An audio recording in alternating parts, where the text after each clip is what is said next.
தற்போது நாம் பார்த்து வரக்கூடிய காட்சி, அதிமுக பொதுச் செயலாளர் எடப்பாடி கே பழனிசாமி தன்னுடைய செல்வாக்கு மிக்க தொகுதி, தொடர்ந்து அவர் களம் கண்டு வரக்கூடிய தொகுதி, கிட்டத்தட்ட 1989ஆம் ஆண்டிலிருந்து எடப்பாடி தொகுதியிலேயே அவர் களம் காண்கிறார். இந்நிலையில் மீண்டும் அதே தொகுதியில் தன்னுடைய பெயரிலேயே அவர் கொண்டிருக்கும் எடப்பாடி தொகுதியில் அவர் போட்டியிடுகிறார். அதற்காக வேட்புமனு தாக்கலுக்காக வந்திருக்கிறார்.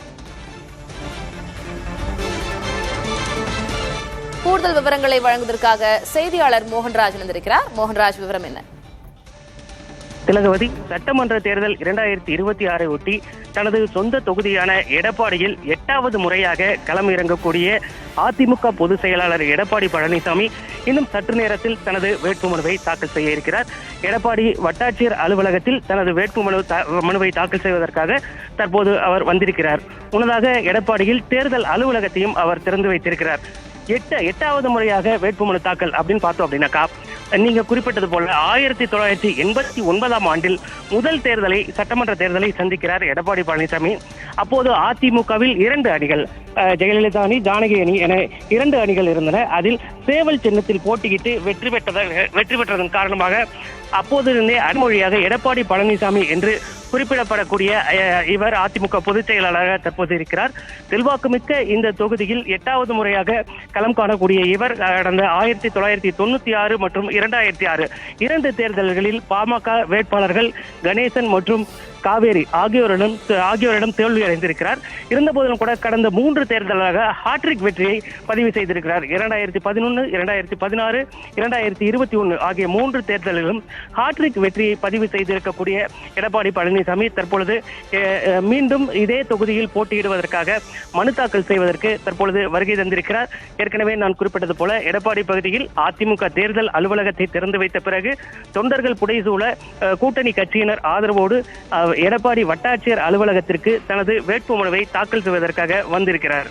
திலகவதி, எடப்பாடி தொகுதி அப்படின்னாலே அங்கே கே பழனிசாமி அவர்கள்தான் அப்படி என்பது போல அந்த தொகுதிக்கு ஒரு பெயர் வந்திருக்கிறது. அவருடைய பெயரிலேயே அவருடைய தொகுதியின் பெயர் தான் இருக்கிறது. சொந்த தொகுதியில் அவர் ஒவ்வொரு முறையும் களம் கண்டு வருகிறார். நீங்க சொன்ன மாதிரி 8வது முறையாக எடப்பாடி தொகுதியில அவர் இம்முறை களம் காண்கிறார். அந்த தொகுதி மக்கள் இவ்வளவு வருடங்களாக தொடர்ந்து இபிஎஸ் அவர்களுக்கு கொடுத்து கொண்டிருக்கக்கூடிய செல்வாக்கு, அவர் கொங்கு மண்டலத்தின் அந்த பகுதியில் எவ்வளவு செல்வாக்கு மிக்கவராக இருக்கிறார்? மோகன்ராஜ், ஒரு கிளை செயலாளராக அதிமுகவில் தனது கட்சி பொறுப்பை தொடங்கினார் எடப்பாடி பழனிசாமி. அதன் பிறகு பல்வேறு தேர்தல்களை சந்தித்த அவர் 1989ஆம் ஆண்டுதான் முதலாக சட்டமன்ற தேர்தலை சந்திக்கிறார்.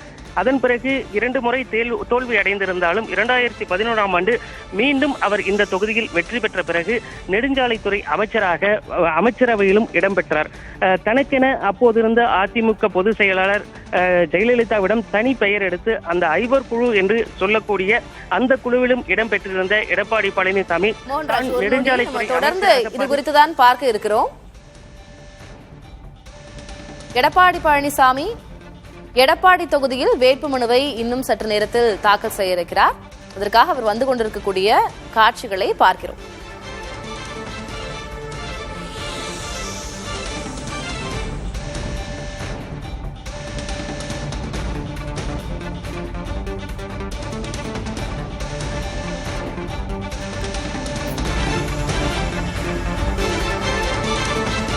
மோகன்ராஜ், இணைப்புல இருக்கீங்க, நீங்க தொடர்ந்து சொல்லலாம். எடப்பாடி தொகுதியில் எவ்வளவு செல்வாக்கு மிக்கவராக இருந்தார் இவ்வளவு வருடங்களாக திரு கே பழனிசாமி என்பதனை விளக்கிக் கொண்டிருந்தீர்கள். நீங்க தொடர்ந்து பேசலாம். அதான் திலகவதி, அதாவது 2011ஆம் ஆண்டு சட்டமன்ற தேர்தலில் வெற்றி பெற்ற பிறகு அமைச்சரவையில் இடம்பெற்ற எடப்பாடி பழனிசாமி முன்னாள் முதல்வர் ஜெயலலிதா, அதாவது அதிமுக பொதுச் செயலாளரிடம் தனக்கென ஒரு தனி இடத்தையும் பெற்றிருந்தார். இதன் காரணமாக பல்வேறு திட்டங்கள் இந்த தொகுதிக்காக செய்திருக்கிறார். அதாவது 2011ஆம் ஆண்டிற்கு முந்தைய எடப்பாடியை ஒப்பிட்டு பார்க்கும்போது இவர் நெடுஞ்சாலைத்துறை அமைச்சராக இந்த தொகுதியில் பொறுப்பேற்ற பிறகு பல்வேறு நலத்திட்டங்கள் இந்த பகுதிக்கு, உள்கட்டமைப்பு அபரிமிதமான வளர்ச்சி கண்டிருக்கிறது இந்த தொகுதி. இதன் காரணமாக இந்த தொகுதி மக்களிடமும் ஒரு மிகப்பெரிய பெயர் பெற்று நீங்கள் குறிப்பிட்டது போல தொடர்ச்சியாக 3 முறை வெற்றி பெறும் அளவிற்கு அந்த நற்பெயர் பெற்று அந்த திட்டங்களை கொண்டு வந்து சேர்த்திருக்கிறார். அப்படிங்கிற ஒரு தனி பெயரை தனக்காக வச்சிருக்கிறாரு. எனவே அது மட்டும் இல்லாமல் சேலம் மாவட்டத்தை சொந்த ஊர் அப்படிங்கிற சொந்த மாவட்டமான சேலத்திற்கும் பல்வேறு திட்டங்களை தொடருங்க.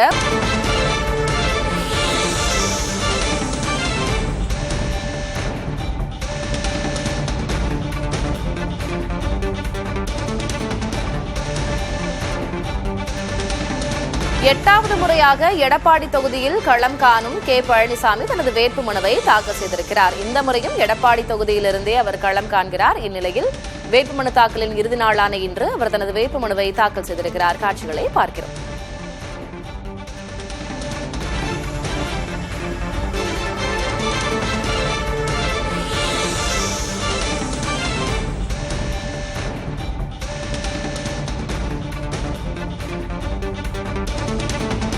எடப்பாடியை பொறுத்தவரை அது பலமுறை அவருக்கு வெற்றி பெற்று தந்த தொகுதியாக இருக்கிறது. 1989ஆம் ஆண்டிலிருந்து அவர் அங்கே களம் காண்கிறார். 1989, 1991, 2011,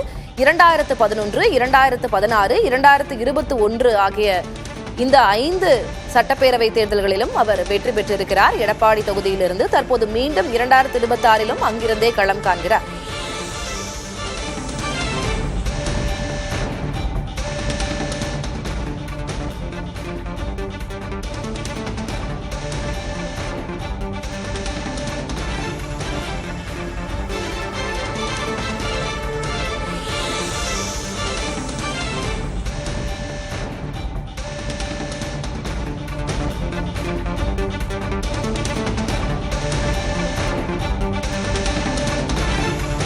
எடப்பாடி தொகுதியில் இதுவரை 7 முறை களம் கண்டிருக்கிறார் கே பழனிசாமி. அவருக்கு 5 முறை வெற்றியை பெற்று தந்த ஒரு தொகுதியாக எடப்பாடி தொகுதி இருக்கிறது. இந்நிலையில் 8வது முறையாக எடப்பாடி தொகுதியிலிருந்தே அவர் களம் காண்கிறார்.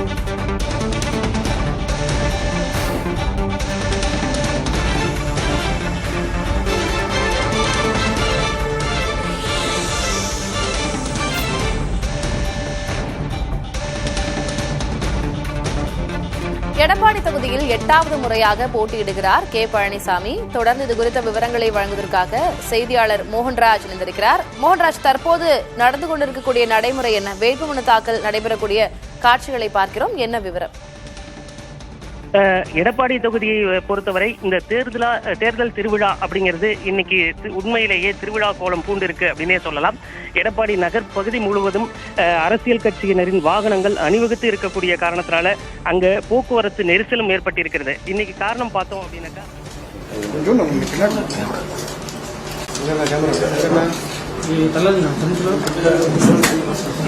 கே பழனிசாமி தமிழ்நாடு சட்டமன்ற பேரவையில் உள்ள இடம் ஒன்றை நிரப்புவதற்கு வேட்பாளராக நியமிக்கப்பட்டுள்ளார். சட்ட விதிகளுக்கு இந்திய அரசியல் உண்மையான நம்பிக்கையும் கட்டுப்பாடும் கொண்டிருப்பேன் என்றும் இந்திய நாட்டின் முதல் ஆட்சியும் ஒருமைப்பாட்டையும் நிலைநிறுத்தி என்றும் ஆளுநர் மீது சொல்லியிருக்க உறுதி கூறுகிறேன்.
ஆயிரத்தி 1989ஆம் ஆண்டிலிருந்து தொடர்ந்து எடப்பாடி சட்டமன்ற தொகுதியிலேயே போட்டியிட்டு வரும் எடப்பாடி பழனிசாமி இந்த முறையும் 8வது முறையாக அவருடைய வேட்புமனுவை தாக்கல் செய்திருக்கிறார்.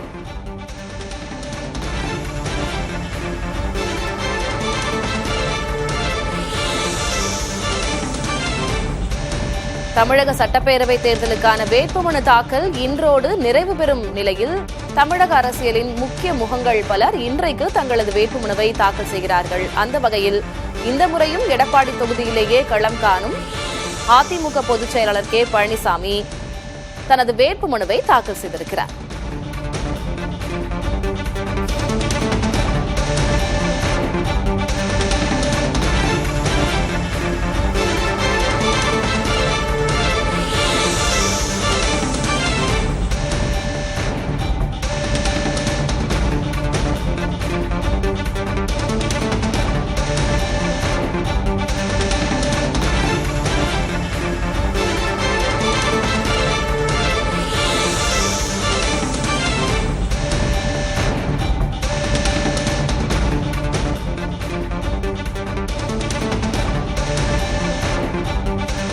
எட்டாவது முறையாக எடப்பாடியில் களம் காணும் கே பழனிசாமி தனது வேட்புமனுவை தாக்கல் செய்திருக்கிறார். விவரங்களை வழங்குவதற்காக செய்தியாளர் மோகன்ராஜ் இணைந்திருக்கிறார். மோகன்ராஜ், விவரம் என்ன? நீங்க தொடர்ந்து சொல்லலாம். திலகவதி, நான் ஏற்கனவே குறிப்பிட்டது போல இன்றைய தினம் தேர்தல் திருவிழா என்பது உண்மையிலேயே திருவிழா கோலம் பூண்டது போல எடப்பாடி நகர் முழுவதும் அரசியல் கட்சி பிரமுகர்களின் வாகன அணிவகுப்பாகவே இருக்கிறது. காரணம், எடப்பாடி பழனிசாமி, அதிமுகவின் பொதுச் செயலாளர் எடப்பாடி பழனிசாமி 8வது முறையாக எடப்பாடி வட்டாட்சியர் அலுவலகத்தில் தேர்தல் நடத்தும் அலுவலர் நடராஜனிடம் தனது வேட்புமனுவை சற்று முன்னதாக தாக்கல் செய்து உறுதிமொழியும் ஏற்றார். அதே போல அவரை எதிர்த்து களம் காண இருக்கும் திமுக வேட்பாளர் காசி அவரும் இன்றைய தினம்தான் தனது வேட்புமனுவை தாக்கல் செய்கிறார். இதே போல நாம் தமிழர் கட்சியின் வேட்பாளர் பிரியதர்ஷினியும் வேட்புமனு தாக்கல் செய்கிறார். இப்படி அடுத்தடுத்து முக்கிய கட்சிகளின் பிரமுகர்கள் இன்றைய தினம் வேட்புமனுவை தாக்கல் செய்கின்றனர். இன்றைய தினம் வேட்புமனு தாக்கல் செய்வதற்கான இறுதி நாள் அப்படிங்கிறதுனால சேலம் மாவட்ட அளவிலும் முக்கிய பிரமுகர்கள், ஏற்கனவே சுற்றுலாத்துறை அமைச்சர் ராஜேந்திரன் வடக்கு தொகுதியில் தனது வேட்புமனுவை தாக்கல் செய்திருக்கிறார். இப்படி இன்றைய தினம் வேட்புமனு தாக்கல் செய்வதற்கான இறுதி நாளான இன்று பல்வேறு தரப்பினரும் தங்கள் மனுவை தாக்கல் செய்து வருகின்றனர். அதன் அடிப்படையில் தான் தற்பொழுது 8வது முறையாக எடப்பாடி சட்டமன்ற தொகுதியில் களம் காணவிருக்கும் அதிமுகவின் பொதுச் செயலாளர் கே பழனிசாமி தனது வேட்புமனுவை தாக்கல் செய்திருக்கிறார். ஏற்கனவே நீங்க கேட்ட ஒரு முக்கியமான கேள்வி, தொடர்ச்சியாக இந்த தொகுதியில் செல்வாக்கு மிக்கவராக இருக்கக்கூடிய எடப்பாடி பழனிசாமி அப்படிங்கிறது மக்கள் மத்தியிலான செல்வாக்கு அப்படிங்கிறது பார்த்தோம்னாக்கா, கடந்த 2011ஆம் ஆண்டு சட்டமன்ற தேர்தலில் வெற்றி பெற்ற பிறகு நெடுஞ்சாலைத்துறை அமைச்சர், 2016இல் வெற்றி பெற்ற பிறகு நெடுஞ்சாலைத்துறை மற்றும் பொதுப்பணித்துறை என பல்வேறு அமைச்சர் இலாக்காக்களில் அமைச்சராக பொறுப்பேற்று பணியாற்றி வந்த எடப்பாடி பழனிசாமி எடப்பாடியில் பல்வேறு உட்கட்டமைப்பு வசதிகளை பெருக்கியதோடு இங்கிருக்கக்கூடிய பகுதிகளில் கல்லூரிகள், அரசு கலைக்கல்லூரி, அரசு கல்வியியல் கல்லூரி, வனவாசியில் தொழில்நுட்ப கல்லூரி உள்ளிட்ட பல்வேறு திட்டங்களை செயல்படுத்தி இருக்கிறார். குறிப்பாக சொல்ல வேண்டும் என்றால், மேட்டூர் அணையின் உபரிநீர் திட்டத்தை உள் மாவட்டத்திற்கு பயன்படுத்த வேண்டும் அப்படிங்கிற ஒரு கோரிக்கை நீண்ட நாட்களாக விவசாயிகள் மத்தியில் இருந்தது. கடந்த 2019ஆம் ஆண்டு அதையும் நிறைவேற்றி இருக்கிறார். அந்த திட்டம் தற்பொழுது 100 ஏரிகள் நிரப்பும் திட்டம் எடப்பாடி மட்டுமல்ல, மேட்டூர், சங்ககிரி, ஓமலூர், எடப்பாடி உள்ளிட்ட 4 சட்டமன்ற தொகுதிகளில் இருக்கக்கூடிய 100 ஏரிகளை மேட்டூர் அணையின் உபரி நீரை கொண்டு நிரப்பக்கூடிய ஒரு திட்டம் விவசாயிகள் மத்தியில் நல்ல வரவேற்பை பெற்றிருக்கு அப்படின்னே சொல்லலாம். இது போன்ற பல்வேறு திட்டங்களை நிறைவேற்றியதன் அடிப்படையில் தான் எடப்பாடி பழனிசாமிக்கு இந்த தொகுதியில் தொடர்ச்சியான மக்கள் செல்வாக்கு இருக்கிறது. இதனை முறியடிக்க வேண்டும் அப்படிங்கிற ஒரு எண்ணத்தோடு தான் திமுகவும் காசி என்பவரை தற்பொழுது களமிறக்கி இருக்கிறார்கள். காசியை பற்றி சொல்லணும்னாக்கா, ஏற்கனவே உள்ளாட்சி அமைப்புகளில் மக்களிடம் நல்ல பரிச்சயமான அவர் இது முதன்முறையாக சட்டமன்ற தேர்தலில் களங்காணவிருக்கிறார். எனவே இந்த முறை போட்டி அப்படிங்கிறது 4 முனை போட்டி என்ற அடிப்படையில் எடப்பாடி தொகுதியானது ஒரு தேர்தலை சந்திக்கவிருக்கிறது. செல்வாக்கு மிக்கவரான பழனிசாமி தற்பொழுது 8வது முறையாக தனது வேட்புமனுவை தாக்கல் செய்து சட்டமன்ற தேர்தலை சந்திக்கவிருக்கிறார். திலகவதி, விவரங்களை வழங்கியதற்கு நன்றி மோகன்ராஜ்.